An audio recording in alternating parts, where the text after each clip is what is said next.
make it here today. I want to first thank Sharon and mainly Aaron, who actually introduced me to Sharon and being able to be here. I actually live in Washington, and because of this lovely snowstorm, I have been stuck here and then decided to stay on a couple days extra. I am very passionate about this subject. I have been involved with cannabis authorizations for the last 7 months of my life, and I have seen about 2,000 patients. And in my patient population, I have from age 18 to 96. And so I will go into a little bit more details on how we do the cannabis authorization at the end. But I just want to make this as interactive as possible. One of the big issues that is happening with medical cannabis now is that we are trying to find more and more uses for it. And the beauty of it is that there's still more research that's going to be coming out. And a lot of this is going to depending on the patients, because they're the ones providing us the information and what's working. And there needs to be more studies done. And I think we're going to find out there's a lot of studies out there that has not all come to the table. So I'm going to start out, just a little bit of background about myself. I'm a primary care physician. I went to MUSC where I did my family practice life, my first life, and said this is not where I want to be. I really wanted to do more preventive health than treating patients. And back then, you know, we took care from birth to death is what the age group of the patients that I was dealing with. I then decided to pursue my master's in public health at Harvard and was fascinated with this field called occupational medicine. And occupational medicine is actually a subspecialty of preventive medicine. So in preventive medicine, there's 3 subspecialties: public health, aerospace medicine, and occupational medicine. And aerospace is so interesting too because of that particular field of people and what they're exposed to, their illnesses that they can be involved in. And my field became more into the occupational environmental piece, which is related to actually what are the different exposures people get exposed to. And I was passionate about this because my father's a chemical engineer, and I lost my mom 2 years ago to pulmonary, she died from idiopathic pulmonary disease, meaning, nice fancy word for we don't know what caused your illness. And my mother never smoked a day in her life. So that's where this whole thing about, this passion about learning a lot through time. We've learned, especially with occupational medicine, things like lead, where in 1970 when OSHA first started, allowable rates were about 60 micrograms per liter of blood. And now we're saying 0 is what should be acceptable. And that's learned in the last 45 years. So this is something new I'm really learning about, and I'm very interested because the beauty of it is nobody has ever died from a cannabis overdose. So let me start there. So as far as a little bit of history, we know it's the oldest non-food crop cultivated by man and woman. It originally started in Central Asia, and it was cultivated and dispensed before written history even. We have this information that it goes back 2,500 BC, first record in China, and at that point itself they were saying that it was used for medical purposes. Now the history of the cannabis itself, it's got the psychoactive properties, which were first recorded in 2800 BC in China, and then from the country that I come from in 2000 BC. The early uses, they used it for rheumatic pain, constipation, malaria, absentee-minded, which is interesting, menstrual cramps, and for also, you know, anxiolytics and the euphoria properties. What we found out as far as the uses from the materials that came from the cannabis plant, 2 primary ones is cannabis sativa and indica, and I'll go a little bit more into detail about them later. It's been known to be cultivated approximately 12,000 years, beginning in China, as I said. So there's the plants, the stems, which were used for the ropes and linen in the original time. The flowers and the seeds, and especially the resins, were within the contains of the psychoactive chemicals termed cannabinoids. And that's the word I like to use, is cannabis instead of marijuana. And so that's the medical term of it.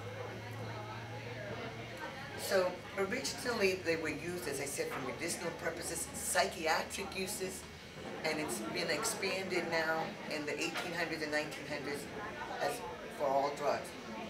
Hash, the name of the resin, okay, comes from the Arabic word hashabanshim, meaning hash eaters. It also sprawled to the world of assassins, okay?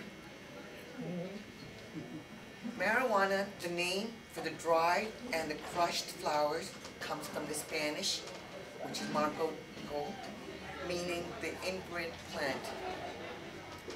Cannabis became an illegal substance in North America in the 1920s. It's come back since the 60s, has brought it back to our attention again. So when we talk about cannabis and the primary cannabinoids that are in it, there's three that I want to kind of focus on. Okay, the cannabinol, which is also, I'm going to use the initials just to make it easier. It's CBNs, CBDs, and THC. So these are the three active ingredients. Am I going too fast? No. I want to take my time. So we have those three main properties that we're going to talk about. THC is the only one with the significant psychoactive properties. So that's why the beauty about cannabis, it's not just the psychoactive properties that we're looking at. We're looking at the other properties that are not having the mental effects, but actually being able to treat patients without having to get the high, okay? So when we talk about CBNs, this is one thing, and I'm going to more focus into this. It has only 1/10 the activity of THC. And then the CBDs have none. So that's the beauty of it. People are getting the effects through CBDs, and CBDs are really being learned about and their property uses.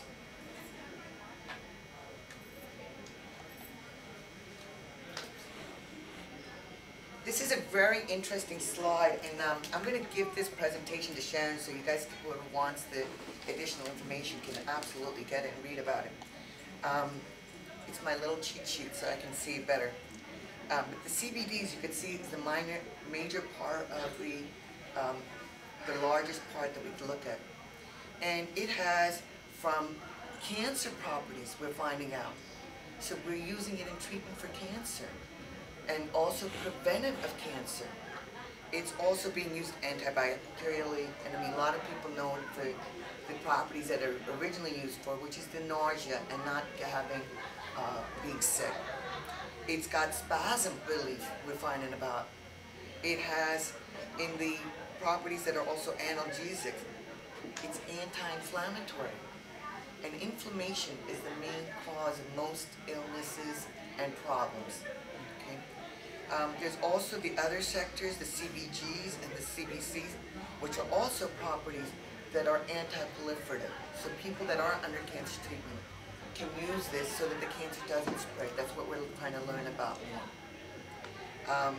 We also know that with these properties, some of them have overlap properties, so that's very good. So this is where there's no one cookie cutter for everybody. What works for one patient might not work for the other, or different combinations thereof work better.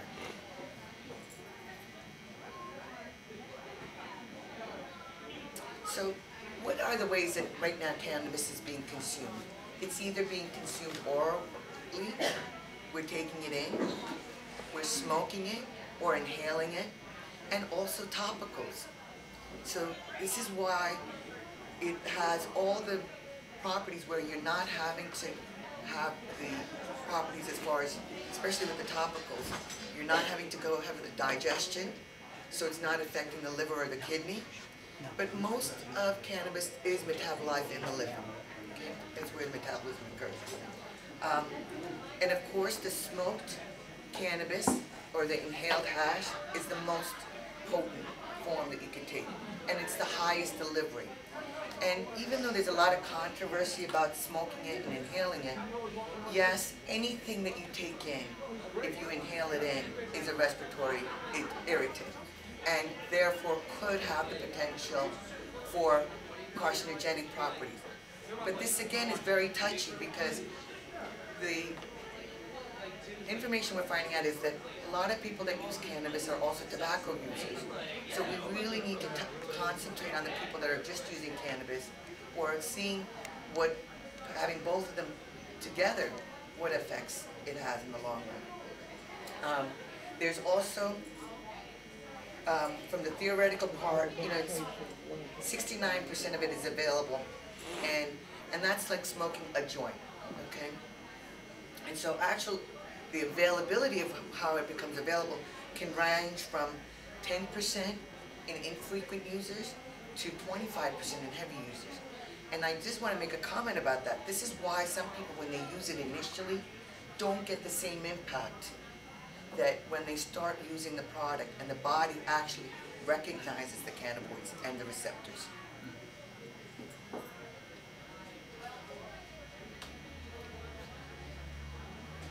Okay, so this is the other beauty of it.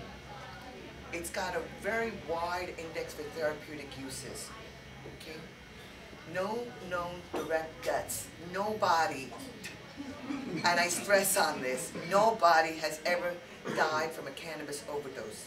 There are some data, they're saying that in some animal studies, it has to be about 4,000 to 40 times the highest recreational use that somebody could have. They would be passed out before that would happen.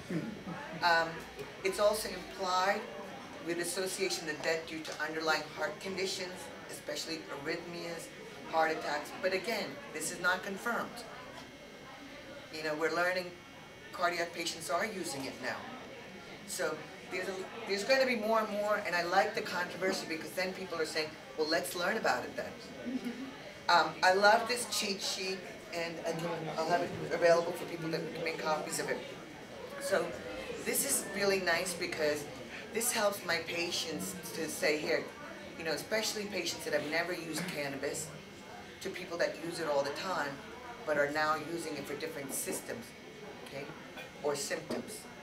So you can see here, there's the different colors that we depicted and what each of them stands for, the CBNs, the CBGs, the CBDs, the CBCs, I call it the alphabet soup here, the THCs and the THCVs. And what's beautiful about this chart is that, you know, like I said, the properties about protecting against cancer. It reduces nausea. It's a pain reliever. People are so tired of being on narcotics, being addicted to narcotics, and all the side effects of the narcotics and opioids.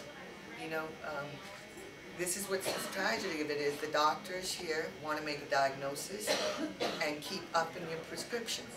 And this is also going to be up for controversy because there's a lot of people saying, why are we having people on all these medications? The average patient, I call it the party pack of 5. They're on a blood pressure medicine, they're on a cholesterol medicine, they're on a diabetes medicine, they're on a reflux medicine, and a happy pill. Some type of anxiety or antidepressant. And then they throw into it all the stuff that they get over the counter, which really makes a complication. And so, again, this is still a huge learning curve. What we know is that cannabinoids are a group of chemical compounds that are present in the cannabis plant and affect the body and the mind through their interactions with special receptors. So that's what we're finding out, that we have these receptors. They're actually being created by our own metabolism. Perhaps the most exciting medicinal discovery are all the different effects of cannabinoids other than THC. So it's not just THC. And here this is kind of described the different forms of it. The other things that I wanted to also mention here is what we're using it for. We have patients with Crohn's disease. okay? Patients with rheumatoid arthritis. I even have patients that have been able to get off their blood pressure medicines by using cannabis. Or they're lowering their dosages. They're lowering their dosages of their other narcotics, their other anxiety medications, antispasmodic medications, which we all know either get metabolized by the liver or the kidney. Okay? It's the other beauty we're seeing is the impact on seizures, and I think this is what's brought a lot of media attention, and they're treating seizures with tinctures. They're making products for this, and it's going to be beautiful because, again, all the seizure medications don't work for everybody. Okay? And so we're now saying, okay, let's look at something else that does work. Let's look at more data. And again, the safety uses, that we're able to use it in children, you know, adults. We're able to use it in a broad spectrum, which is much more than a lot of other medications. Okay? So right now, cannabis and the THC uses, like I mentioned, nausea, vomiting. This was mainly with people that were on chemotherapy, HIV, AIDS, that was originally being used for. And also anorexia, people that have no appetite. And which is where they've lost so much weight from the medications or from the chemotherapy and the different medications that they've been on. It even helps with spasticity in people with multiple sclerosis, movement disorders, Tourette's, tics. It helps with pain, like I mentioned, glaucoma. People's eye pressure, we know cannabis helps to decrease the intraoptic pressure, and that's why it works for glaucoma patients. We know it helps with epilepsy. Asthmatics, a lot of people say, Dr. Umi, you say that it's respiratory irritant. How does it work for asthma? It's fascinating because it actually helps vasodilate. Anybody here an asthmatic? And you know how you feel when you've had to use your inhaler. And patients have said to me, Dr. Umi, I don't want to use my inhaler. I'd rather go smoke or inhale, vaporize it, and that way I'm not having the panic attack or the heart rate or the shakes that come along with all of these other medications. It's being used for dependency and withdrawal. People with alcohol addiction, with opiate addiction, people that are getting off of the meds and are going through withdrawal symptoms. Instead of being on these other medications, we can use cannabis also for them. It's being used for psychiatric symptoms. And here again, this is where it's not consistent everywhere. Some states, PTSD, anxiety, depression, those are the criteria that they're using it for. It's not across the board for everybody. Autoimmune diseases, sort of like Crohn's, stomach problems, inflammation, joint inflammation, inflammation anywhere. And there's also for mixed syndromes, there's been some uses where patients that have had hiccups after a surgery, and they've tried all their medications, it didn't work. Cannabis works, just from using it one time. Yeah. You know, there are people that have more than the Lyme's disease, they have the symptoms after it. They have the joint pains or the neurological symptoms, the weaknesses, and I'm kind of familiar with Lyme's disease too. I came across it again through my mother 25 years ago. She used to drive from Boston to New Jersey all the time and would have a bad habit of running out in the woods to pick. We've all done it at some point or another. And she used to go through Lyme's, Connecticut, and that's where the illness came about from. So, and she was one of the first people treated for the full 14-day course.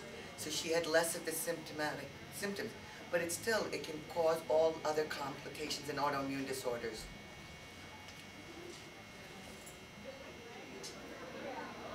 All right, so how does it work? What are the potential therapeutic uses? And this is where I think we really need to get the people aware and the legislative people to understand that there is so many uses of this product. And from multiple sclerosis, ALS, which is very debilitating. People familiar with Lou Gehrig's disease, where they actually lose muscle wastage. Tourette's syndrome, HIV, sleep apnea. Sleep apnea, but we're seeing, the typical sleep apnea patient is not always the one that's overweight. So there's respiratory issues that it's helping with. Rheumatoid arthritis. On the skin, MRSA, methicillin staph aureus, which is people have probably heard about all the complications from using antibiotics that don't work and building up a resistance. Osteoporosis, pruritus. I have had patients that have psoriasis, that have tried steroid creams after creams and ointments after ointments, and they get the side effects from the steroids. The skin gets peeled down, their immune system is going down, and so they don't want those side effects. And here we're able to go topically and be able to apply cannabis ointments right on the skin, and they're healing. I've had my rheumatoid patients that say, my hand was in a ball, and in 6 weeks of using the products, I am out there gardening. Quality of life we're talking about, impacting. Hepatitis C. This is a huge population of patients that use cannabis because they can't take any pain medication, again, because their liver is shot. So having to be careful with other medications. So cannabis is being used a lot for Hep C patients, also for their nausea. Fibromyalgia. Again, doctors don't know what to call some of these things. So they have misnomers, or they give I hate to say, they label these people with these diagnoses. And that comes with this whole mental piece along with it. It's even working for Alzheimer patients. Here's this drug that's supposed to make everybody crazy, but meanwhile it's keeping you from getting crazy or losing your mind. And I think that's the key word that in the beginning where we said forgetfulness, that they used it for years ago. They probably used it for the aging as well. All right, now I want to get a little bit into how this really works and what's important about it. There's two primary receptors that we've learned about, CB1s and CB2s. The CB1s are primarily located in the brain, and this is why the THC affects the brain, the psychoactive part of it. It's also located in the liver, in the lungs, in the spleen. We find these these receptors. The CB2s are actually in the immunological system and also in the brainstem, where they're saying it might be totally used for Alzheimer's. There's also new data coming out that there's also what they're calling receptors that are non-CB1s, non-CB2s, and they're working on different levels.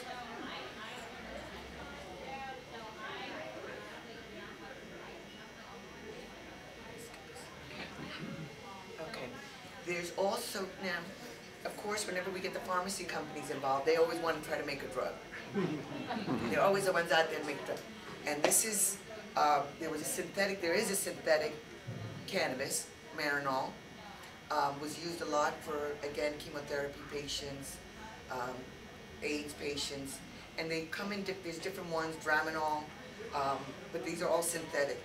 The problem with this is, again, when it's being used, the bioavailability is so less, and it stays in the system longer. So T1/2 to 60 hours means in a half an hour, you will have half the dose, or 60 hours, you'll have half the dose.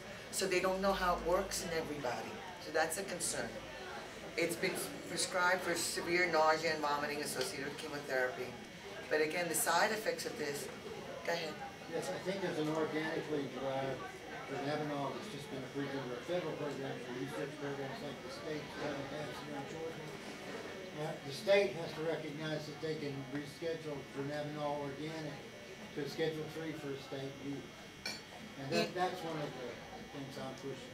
Yeah, I mean, that to me is so ridiculous that cannabis... livability and the function. Quality of life. Well, that's another topic that I could go totally deviating on, but right now cannabis is in Schedule 1, and does everybody understand what that means? It means that there is no medical use. It is in the same classification as heroin, which is so ridiculous. And that is something on a federal level that we need to really work hard on to get it out of Schedule 1, because there is medical uses for it. And the state can make that so within weeks to have dronabinol organically derived dronabinol produced in the state, from the state pharmacy board, make recommendations to state legislature, which they have on artificial marijuana this session, to reduce it to a Schedule 3 at the state for research purposes. Yeah, that's the thing. There's so much more that can be done if they started to look at it. As far as the two main ones, patients always ask, what's the difference between the sativas and the indicas? Okay, the sativa is the mind dominant versus the indica is more body dominant. So those are the kind of the two big differences. The sativas are for anti-anxiety, antidepressing, activating, uplifting, increases alertness, increases energy, and enhances creativity. The indicas are more for the sedating, relaxing, muscle relaxing, treats acute pain, reduces the nausea, increases the appetite, and makes you feel good too, the dopamine receptors. So this is where patients will say to me, I'm having a hard time sleeping. So they might use the sedating things, the edibles at night, or if they're having to work and keep themselves mobile, they might use the other forms or combinations thereof during the daytime, depending on what they're doing and what their quality of life that you mentioned that they want to have and be able to work. This is where I see a huge patients population, because I see the laborers who come in with multiple joint pains and muscle spasms. And so this is how it works. The muscle spasms, you know, it's actually a tightening of the muscles. And we've got muscles throughout our body. Our heart is a muscle. Our skeletal muscle. And also smooth muscle. And this is where the smooth muscles that we talk about that are in our respiratory system, in our GI system, and in different parts of our body. So this is why it's able to work for, you know, trigger points, stress, it's a vicious cycle, okay? What creates muscle tension? What improves our blood circulation? What happens?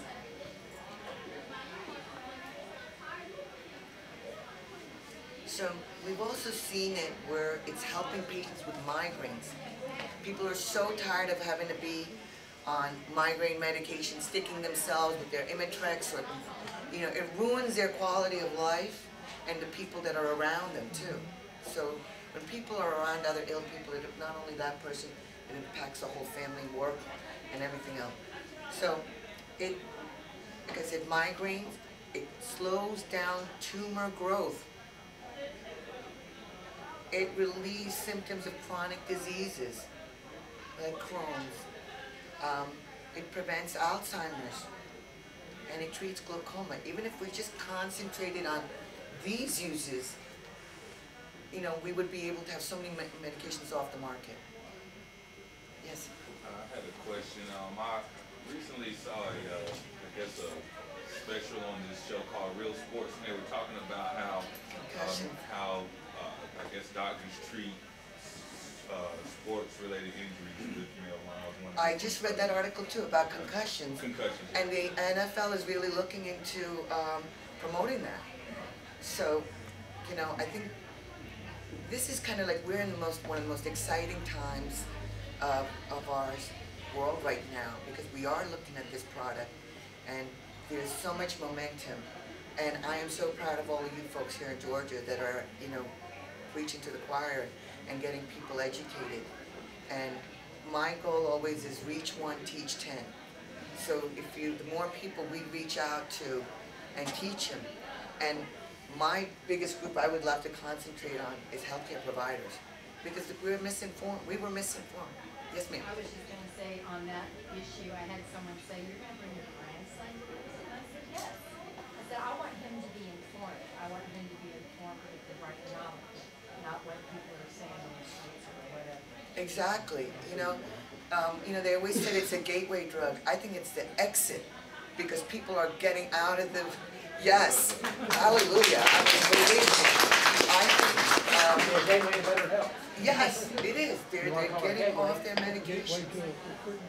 And I have patients that are from preachers to laborers to doctors, you know, the whole array. So it's not just a certain percentage of people are looking to find out about this. There was a very nice article Sanjay Gupta did August 11, 2013, and he apologized that he had misinformed. And I think that was a good starting point. Amen. Yeah, to say, hey, we don't know it, and you know, we have misinformed you. I mean, there's such a stigma around it, but it's coming, you know, I think there's changes actually. The VA, believe it or not, in 2010, Dr. Petzel had put out a mandate saying vets that are in states that cannabis is legal, they should be able to have it and not have that affect their getting their medications through the VA. And so actually I'm going to be starting and getting involved in a study where we're going to look at 10,000 vets that have PTSD as a diagnosis and are using cannabis for treatment.